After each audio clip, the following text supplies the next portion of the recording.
चमूरे, कभी कभार तू भी मुंह धो लिया कर। गुलाबो, चल ना, आज यही नहा लेते हैं शरबती।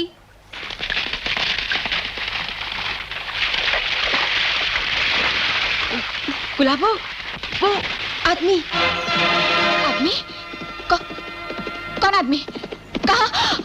आदमी यहाँ है देवी जी। शरबती, ना हो, ये डाकू है। घबरा मत गुलाबो। तुम कौन हो?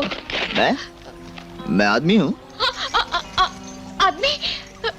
यकीन नहीं आता तो शरबती से पूछ लो गुलाबो। शरबती, ये हमारा नाम भी जानता है। ये जरूर डाकू है। तुम क्या डाकू हो? नहीं तो? तुम्हारी माँ बहनें नहीं है? नहीं है। हाँ? नहीं है? गुलाबो, माँ बहनें नहीं है? ये तो नहीं होगी, डाकू की नहीं होती। अच्छा सुनो, अगर तुम डाकू नहीं हो तो यहाँ क्या कर रहे हो? हाँ, हम लोग यहाँ नहाने आए हैं। तुम देखते नहीं? वही तो देख रहा था। तुमको शर्म नहीं आती? आती है, मैं बचपन से बड़ा शर्मीला हूँ ना। लगता है तुम्हारी शिकायत यहाँ के राजा साहब से करवानी पड़ेगी। ओह, तो तुम लोग भी उसी राजा साहब की प्रजा हो? हम किसी की प्रजा वर्जा नहीं है। आगे डाकुओं का खतरा है, इसलिए हमने यहाँ डेरा लगा लिया है, वरना हम लोग तो अपनी कंपनी के साथ यहाँ से गुजर रहे थे। तुम्हारी कंपनी? हाँ, मेरे बाप की रंग बिरंगी नाटक कंपनी। अरे बाबा, हम दोनों तो एक ही थाली के चट्टे बट्टे निकले। तुम नाटक वाली, मैं सर्कस वाला। क्या? तुम सर्कस वाले हो? डाकू नहीं हो? नहीं, नाटक वाली सर्कस वाला नाटक वाली। खैर, हम दोनों का तो एक ही काम है ना। लोगों का दिल बहलाना। हाँ, वो तो है। और दिल बहलाने के लिए यहाँ तुम्हें दूसरे लोग तो मिलेंगे नहीं। हम दोनों ही एक दूसरे का दिल बहला लिया करेंगे। क्यों? अरे जा मुंह धो के आओ। अभी धोया है। ओ गुलाबो! डाकू नहीं बापू, एक ही बात है। गुलाबो, आई बापू। ओहो, कब से चिल्ला रहा हूँ, कहाँ घूम रही है? वो अरे बावली, पता है डाकुओं का इलाका है, मालूम है? ये देखिए, ये आदमी। अरे आदमी, बाके चल। चलिए बाबूजी। ये आदमी कौन हो सकता है? देखते चाहता क्या है, कबाब में हड्डी साला। मगर दूर दूर। आजा बेटी, पीछे आजा। नहीं, मेरे पीछे। क्यों जी? बापू, ये सर्कस वाला है। सर्कस? हाँ, ये करतब दिखाता है। अच्छा, क्यों जी, तुम मेरी बेटी को क्या करतब दिखा रहे थे? मैं तो तुम्हारी बेटी से सिर्फ बात कर रहा था। नहीं, ये हमें छेड़ रहा था। ये मजाल देखो जी, मेरा नाम है हरि प्रसाद खटपटिया। खटपटिया। रंग बिरंगी नाटक कंपनी का मालिक हूँ। बहुत टेढ़ा आदमी हूँ, बहुत ही टेढ़ा। अब मेरी बंदूक ला। बाबूजी, ये बंदूक ही है। भरी हुई है? हाँ जी, तनी हुई है। अब ताने रही हो बे। मगर नकली है। पीछे देखो बेटी, जानवर को मुंह मत लगाया करो। पीछे हटती जा। चल बाके भाग। आजा गुलाबो बेटी, आजा।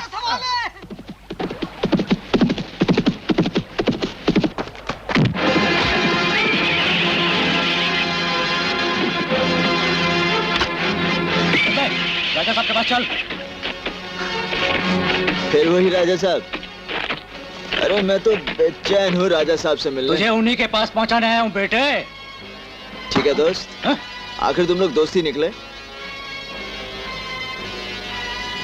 ठीक है, चलो। अरे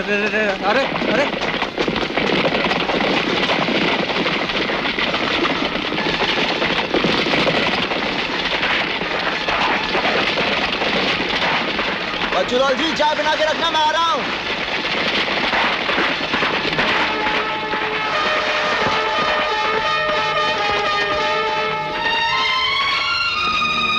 यार मुच्छड़मल, बगैर मतलब इतनी खींचातानी की तुमने। मैं तो खुद ही आने वाला था। लगता है तुम्हें टेढ़ी उंगली से घी निकालने का शौक है। अरे कल इतना पीटा, अब और पीटने का शौक है तुम्हें? राजा साहब आ गए। राजा साहब, इसके पास बंदूक भी थी।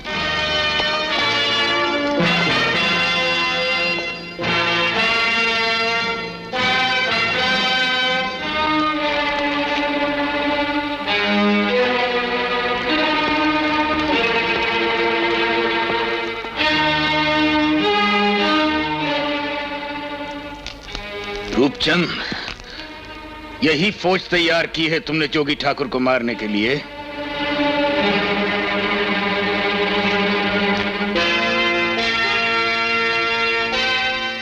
अकेले छोकरे ने तुम तीनों के चोखटे बिगाड़ दिए और इसके चेहरे पर एक निशान तक नहीं है। अरे अगर तुम इस छोकरे से अपने आप को नहीं बचा सकते तो जोगी ठाकुर से मुकाबला क्या करोगे? राजा साहब, मैं जोगी ठाकुर के पीछे ही अकालगढ़ आया। जोगी ठाकुर के पीछे आए हो? या यूं समझ लीजिए कि 50,000 इनाम के पीछे। मगर जोगी ठाकुर की मौत मेरे हाथों लिखी है राजा साहब। मैं तो ये समझ रहा था कि अकालगढ़ वाले फूलों के हार से मेरा स्वागत करेंगे, मगर यहाँ आते ही आपके इन आदमियों ने मेरे साथ जो किया, मजबूरन थोड़ा सा ज्यादा नहीं मारा मैंने।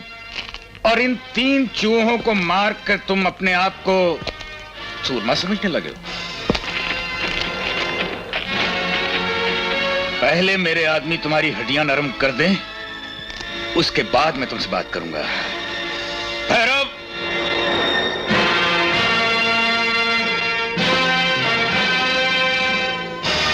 चल, बहुत दिनों से तेरा तमाशा नहीं देखा।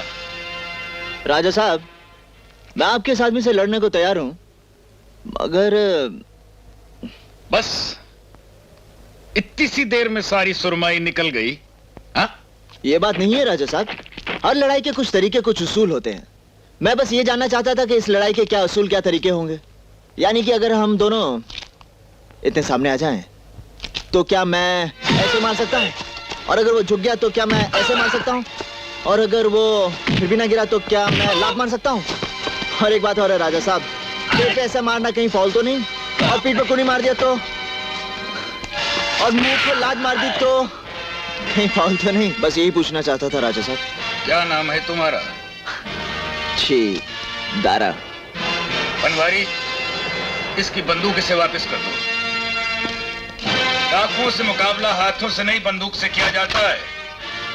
हाथों की तरह बंदूक चलाना भी जानते हो?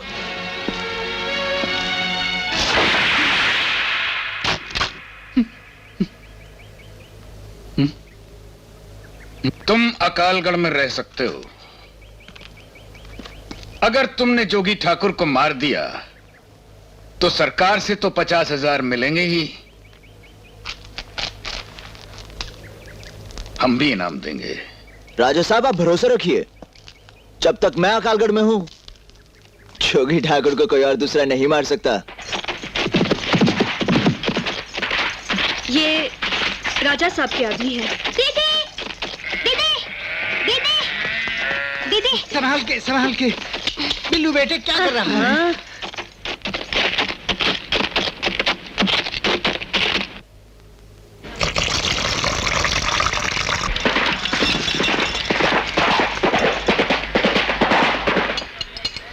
पूरे अकालगढ़ में सिर्फ बच्चू लाल का होटल है।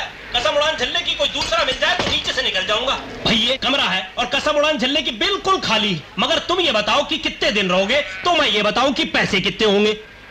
हो सकता 2 दिन रहूं, हो सकता 2 महीने। समझ गया मैं। तो भैया ऐसा करो कि 500 ज्यादा तो नहीं है? नहीं। लो, हो गई बात। तो चलो भैया, तुम्हारा सामान ऊपर। आई, ये लटकू फिर आ गया। पूरे 500 रुपए। मगर भैया तुम अभी उधर, अभी इधर। बच्चूलाल जी, हमारी तुम्हारी बात तो कल हो गई थी ना? ये मेरा सामान है। माफ करना भैया, वो बात कल इनसे हो चुकी थी, इसलिए इनका सामान। बच्चूलाल, जो कमरा तुमने मुझे अभी दिया, वहां मेरा ही सामान जाएगा। माफ करना भैया, वो आज मैं बात इनसे कर चुका हूं, इसलिए इनका सामान। बच्चूलाल, अगर तुमने एक कदम भी और बढ़ाया तो आज के बाद तुम अपने पैरों से नहीं चल सकोगे। आई, ये मेरा सामान है, उठाओ। हाँ ठीक है।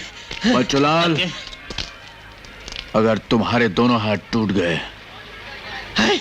तो आज के बाद तुम जिंदगी भर कुछ नहीं उठा पाओगे। मेरा सामान मेरे कमरे में रख दो। हाँ ठीक है।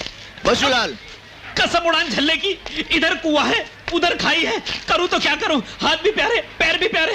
भाई ये धरती घूम रही है या मुझको चक्कर आ रहा है? तुम चलो यहाँ सामान क्यों आ उठाओ। गए? कब से तुम्हें ढूंढ रही हूँ। क्यों आ गए? अजीब आदमी हो, बिना कुछ कहे बताए।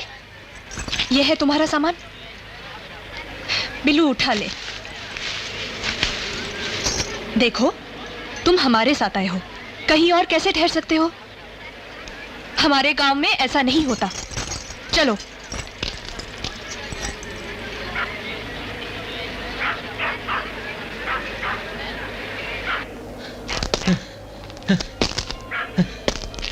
आई गया, मगर जाते जाते तुम्हारे 300 रुपए ले गया। वो उसी के थे। अब तुम कामना बंद करो और मेरा सामान ऊपर ले जाओ।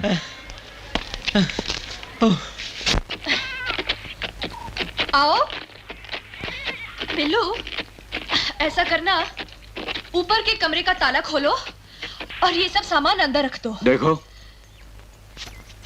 इसकी कोई जरूरत नहीं है, मैं कहीं भी रह सकता हूँ। कहीं भी रह सकते हो तो यहाँ क्यों नहीं रह सकते? आओ। क्यों रे सुर्खिया, यहाँ बैठे क्या ताक रहे हैं? भाग भाग यहाँ से। इससे जरा होशियार रहना। चल भाग। यहाँ पास में एक गांव है बरखेड़ा, वहां सब चोरी चकारी करने वाले ही रहते हैं, वहीं का है। संभल के आना। एक नंबर का शराबी पाजी है वो सुर्खिया।